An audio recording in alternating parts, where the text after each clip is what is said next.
Simulan na po natin ang pagbasa sa inyong tema, inango sa sulat ni San Pablo sa Aklat ng mga Roma, Kabanata 8, Talata 28. Alam natin sa lahat ng bagay ay gumagawa ang Diyos para sa mabuti, kasama ang mga nagmamahal sa Kanya. Silang mga tinawag ayon sa Kanyang layo.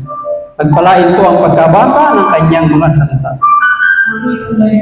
Palakpakan natin na malakas ang ating Panginoon. Inaanyayahan ko na po kayong mauli.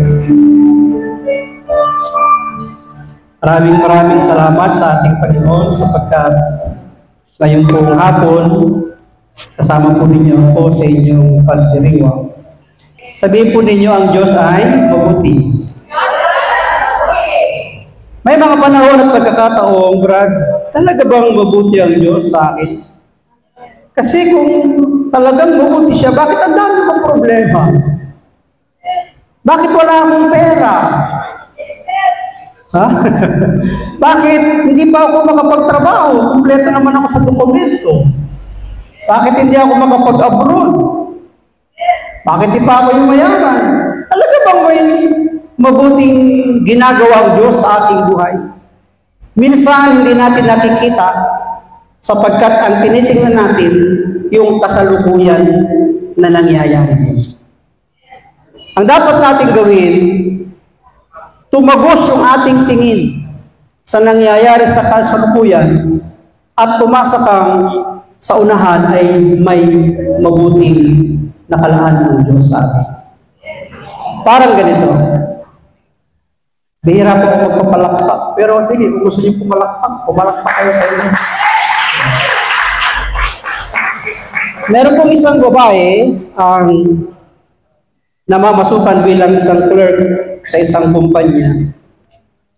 Pagkatapos ng kanyang opisina, ng kanyang trabaho, siya po ay dumadaan sa mga ganitong gawain bago umuwi ng bahay. Pag siya'y dumarating na sa mga prayer meeting, kumukuha siya ng prayer request. May mga prayer request na po ba kayo? Susulat niya ang kanyang pangalan, Lord, ako po ay si ganito. Ang aking kahilingan ay ma-promote ako. Siyempre, Lord, kapag ako'y na-promote, madadagdagan ang sweldo ko. Bakit po kaya siya nagpipray na ma-promote? Para lumaki ang kanyang sweldo. Bakit naman siya nagpipray ng ganun? Kasi meron siyang nanay na nasa banig ng karamdaman. Kailangan niyang madala sa doktor, sa mamahaling ospital, makabili ng mamahaling gamot para sa kanyang ina. Kung ikaw ang Diyos na dinadalanginan ng babaeng ito, baka pagbigyan mo siya. Siguro kung ikaw yung Diyos, baka pagbigyan mo siya. Kaya lang, dumating ang panahon na nagkaroon ng krisis doon sa kanilang kumpanya. Siyempre, dahil nagkaroon ng krisis, kailangan magbawas ng mga empleyado. Nang magkatanggalan, isa pa siya sa natanggal. Nung siya'y matanggal, nagtanong, bakit?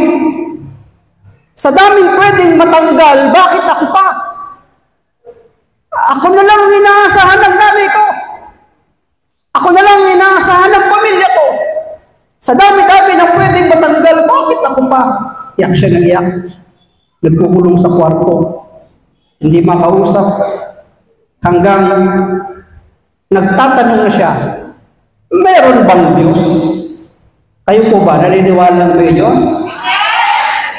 Sabi niya, meron bang Diyos? Kasi kung mayroong Diyos, bakit iba ang sagot ng Diyos sa aking panalangin? Imbis na ma-promote, natanggal.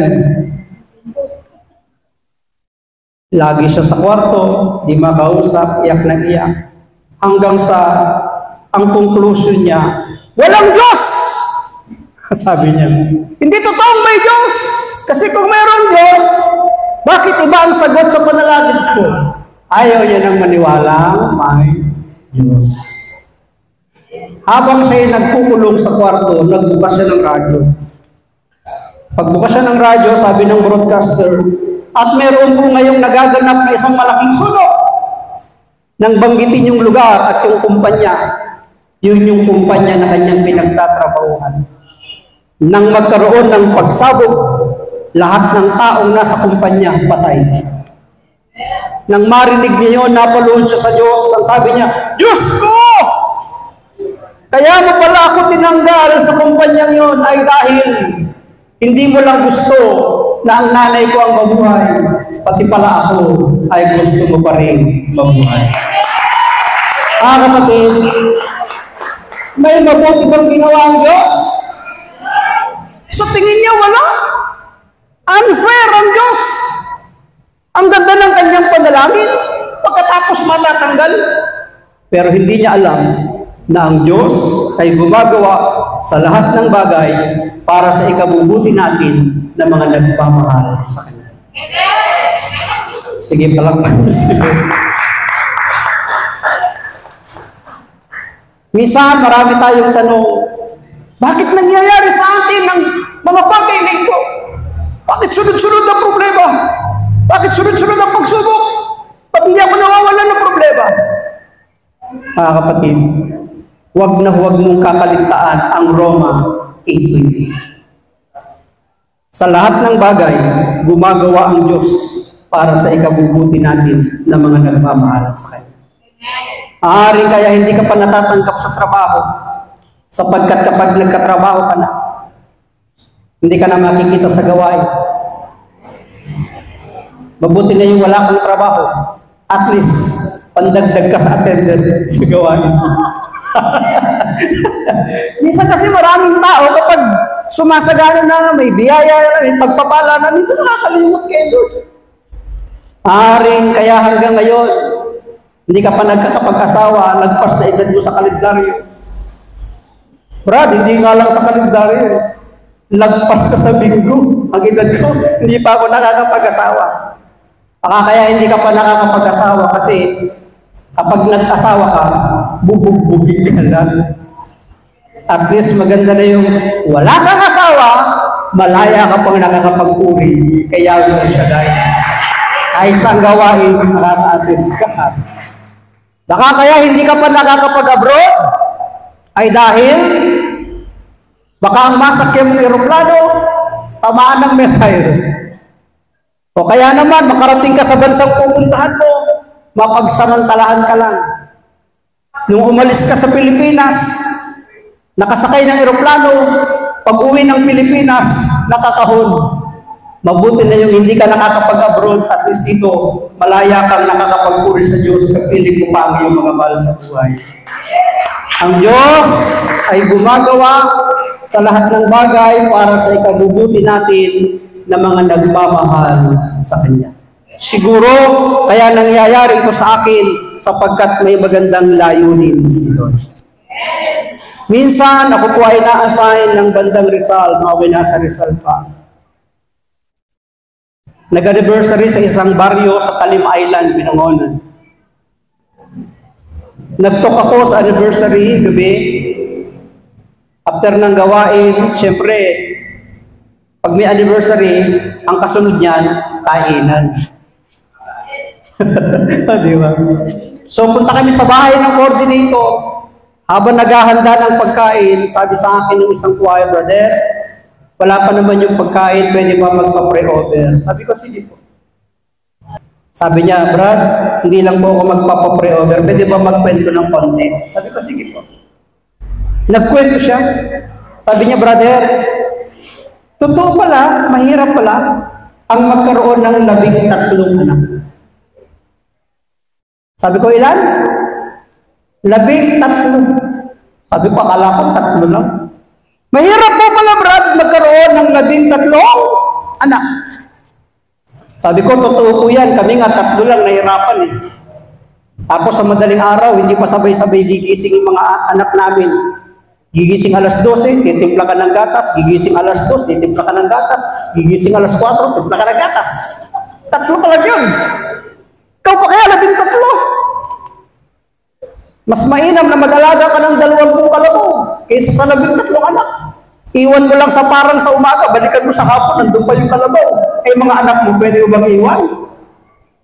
Sabi ko, sister, ganito na lang. Totoong mahirap magkaroon ng 13 anak. Biruin mo, bibilhan mo lang tsinelas, 13 pares. Bibilhan mo ng salawa, 13, damit, 13. Pag nag-aral pa lahat yan, 13 kakabaunan mo. Siguro yung 5 kilong bigas, kulang sa iyo sa ko. Sabi ko pa. Sabi ko, ganito na lang, sister. Talagang kita ko sa kanya, problema. Hindi lang yun po, Brad, sabi niya. Meron pa po ako sa problema. Ano po yun? Pinagbabawalan kasi ako ng asawa ko na kumanta sa gawain. Sabi ko, bakit kayo pinagbabawalan? Dapat nga matuwa kayo eh. Matuwa siya eh, sapagkat kayo ay naglilingkod kay Lord. Dahil habang ikaw ay umaawit sa Panginoon, kahit anong laki ng problema mo, naiibsan yung suliranin mo. Samantalang ikaw ay umaawit sa Panginoon.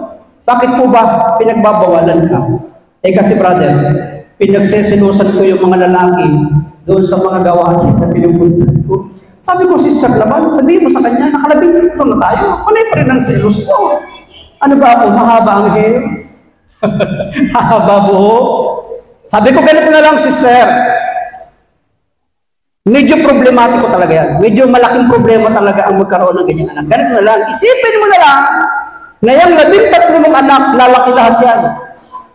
Pag ang 13 mong anak ay lumaki, magkakatrabaho lahat yan. Pag nagkatrabaho yung 13 mong anak, tuwing katapusan, mayroon kang 13 sobre. Huwag kang mainggit dun sa iisa lang ang anak. Oo, hindi sila nahirapang mag-alaga, mag-aruga, magpalaki. Pero tuwing katapusan, isa lang ang sobre nila. Ikaw, kahit magdamot ang kalahati, may 7 sobre ka pa. Pag nagdamot yung isa, wala na sa sobre. Ano ang gusto kong puntusan sa kanya? Ang gusto kong puntusan sa kanya, wag ang kasalukuyang nangyayari ngayon ang tingnan mo. Medyo lumayo-layo ang iyong tingin. Ang tingnan mo, pagdating ng panahon, may mabuting gagawin ng Diyos. Dahil meron kang 13 anak. Hindi po parusa ang pagkakaroon ng maraming anak. Biyaya ang mga anak. Kaya sabihin mo sa katabi mo, magdagdag ka pa. Pwede pa ba? Diba? Bakit ko po nasabing lamang ang maraming anak? Ang biyanan ko po, nakita ko po yung kanyang pagtanda.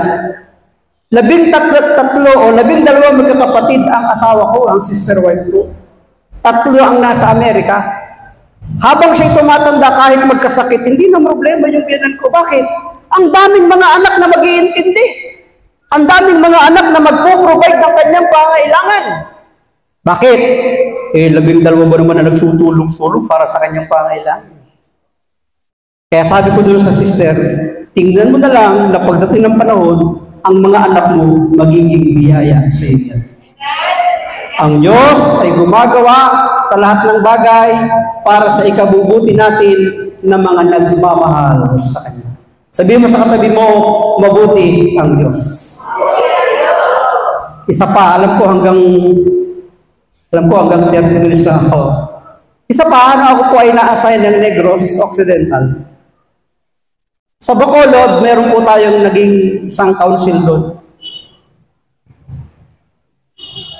Pinapakinggan ko yung kanyang life testimony, yung kanyang patutuo bago sa tinawag ni Lord. Alam po ninyo ang karakter ko kapag ako'y na-assign sa isang gawain. Kaya ako maagang dumadating. Nakikinig po ako ng mga sharing. Kasi ako po ay marites. Hindi naman lahat ng marites bad. Meron ding mga good Samarites. Yung katabi natin, good Samarites yan. Dahil minsan kapag nangailangan ka, hindi mo may kwento sa iba. Sila ang nagkwento ng pangailangan mo, magugulat ka na lang, may tulong na dumating dahil sa mga kaibigan mo, good Samaritans. Sabihin mo sa katabi mo, ikaw yun. Diba? Alam po ninyo, ayon sa kanyang sharing, nung nabubuhay pa ang kanyang asawa, hindi lang sila mag-asawa, magkaibigan sila, barkada pa. Ang asawa niya kasi ay pulis, Kasama siyang nag-shooting, target shooting. Kasama siyang pumupunta sa mga kasino, magkasama sila. Pumupunta sila sa mga sabungan, magkasama sila. Pumupunta sila kung saan sugalan, talagang pag-asawa silang magkaibigang barkada. Alam po ninyo, ang kanyang asawa biglang kinuha ni Lord. So hindi niya matanggap yun. Ayon sa kanyang kwento. Nung ililibing na, gusto niyang tumalon. Gusto niyang sumama sa kanyang asawa. Kaya lang pinigil-pigil siya ng kanyang mga anak. Kasi sobrang sakit sa kanya. Hindi lang niya asawa, kaibigan pa, kundi barkada. Nagmamahalan sila sa sabi niya, Lord, bakit mo kinuha ang asawa ko? Paano na ako? Pagkalibing ng kanyang asawa, lagi siya nakakulong sa kwarto. Hindi makausap, hindi niya pinapapasok yung kanyang mga anak, minsan dinadala na lang siya ng pagkain. Pagkalipas sa mga ilang panahon, mayroon siyang pinsan, dumalaw. Kinausap siya, pinayuhan ng konti, tapos inanyayahan. Sabi niya, pinsan, sama ka minsan sa akin, doon sa gawain ng El Shaddai. So nagpaunlak, sumama. Habang nasa gawain, kakantahan, sasayawan siya, tahimik siya. Ganun lang. Wala pakialam. First time eh. Linggo-linggo, sinasama siya kasi nga para mawala yung boredness niya. Pumapalakpak na siya. Kumikembot na. Nag-i-amen na din. Hanggang sa katagalan, nabuksan yung kanyang isipan. Doon sa gawain sa bahay niya, mula sa gawain sa bahay niya, nagpa-prayer group siya. Hanggang sa naging coordinator ng chapter. Hanggang sa naging coordinator, naging council ng buong Negros. Alam niyo, habang siya nagpapatotoo, sabi niya, ngayon ko lang naintindihan, kaya pala kinuha ni Lord ang aking asawa ay upang makakilala ako kay Yahweh El Shaddai. Sapagkat kung hindi ako nakakilala kay El Shaddai, sabi niya, hindi ako magiging instrumento ng gawain ng Panginoon. Sapagkat siya, mga kapatid, ay naging coordinator ng drug rehabilitation ng Bacolod, naging coordinator ng City Jail ng Bacolod, at naging coordinator ng Provincial Jail ng Bacolod. Sabi niya, kung hindi ako nakakilala kay El Shaddai, kung hindi ako tinawag ni El Shaddai, kung hindi namatay ang aking asawa, hindi ako magiging coordinator ng drug rehabilitation ng City Jail ng Bacolod at Provincial Jail ng Negros. Hindi ako magiging kasangkapan ng Panginoon para madala sa kanila ang mabuting balita at sila din ay maligtas kagad. Ang Diyos ay gumagawa sa lahat ng bagay para sa ikabubuti natin ng mga nagmamahal sa Kanya. Maaari na yun, hindi mo naiintindihan, hindi mo nauunawaan ang sitwasyon mo ngayon. Baka magulat ka na lang, bukas ka makalawa. Ibubuhos na ni Lord ang biyayang kinakailangan mo. At sasabihin mo, ito pala ang plano ng bansa. At bago ako magtapos, tatapos sa babagan. At bago ako magtapos, kanina sa pasimula ko, naniniwala ba kayong mabuti ang Diyos? Ako din naniniwala. Pero ako nabasa ng isang babasahin. Sa isang eskwelahan, yung pinakaguro ay bumuo ng isang team para sila ay mag-camping. Pumunta sila sa isang liblib na lugar. Bago dumilim, ang ginawa ng facilitator, ng pinakaguro, bumutas ng hukay sa lupa, naglagay ng mga kahoy, sinigaan, ginawang bonfire. Habang ginagawa yung pagbo-bonfire, habang nagsisiga, meron siyang nakitang ahas na papunta dun sa apoy. Ang ginawa ng guro, hinila yung ahas para hindi masunog sa apoy. Kaya lang nagulat yung ahas, tinuklaw siya.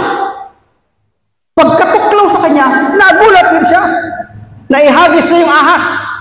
Paghagis sa ahas, sakto dun sa apoy. Ang ginawa ng guro, kumuha ng patpat.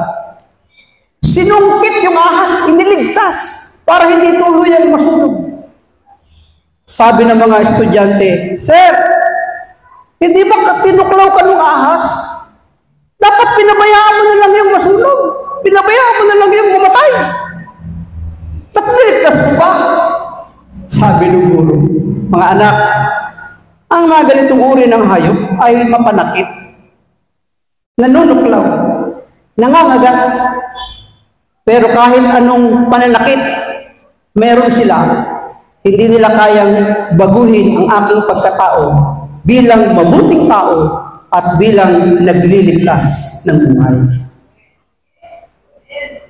Tao pa lang yun. E di mas lalo si Lord. Kahit anong gawin natin pananakit, kahit anong gawin natin pagtalikod, kahit anong gawin natin pag-ayaw, hindi pagkilala sa Kanya, kapag lumapit ka sa Kanya, aarugain ka, yayakapin ka, tutugunin ka, pagagalingin ka, pagpapalain ka. Bakit? Hindi natin mababago ang pagiging mabuti ng Diyos sa dami ng ating mga nagawang pagkakasala at pagkukulang. Sabihin mo sa katabi mo, mabuti ang Diyos. Mga kapatid, kung mabuti ang Diyos, ito yung hamon sa atin. Sa buhay na ito, maraming mga tao sa kapaligiran natin, mapanakit. Huwag na tayo lumayo. Sa loob ng bahay, mga miyembro ng ating pamilya, mapanakit, parang ahas, nanunuklaw, masakit magsalita, nakakasakit ng damdamin. Pero, dahil anak ka ng Diyos, dapat hindi mabago ng kanilang masamang pag-uugali ang pagiging mabuti mo Kristiyano. Sa gawain din ito, maraming mapanakit. Sabihin ko sa katabi mo, hindi pa siya dumadating.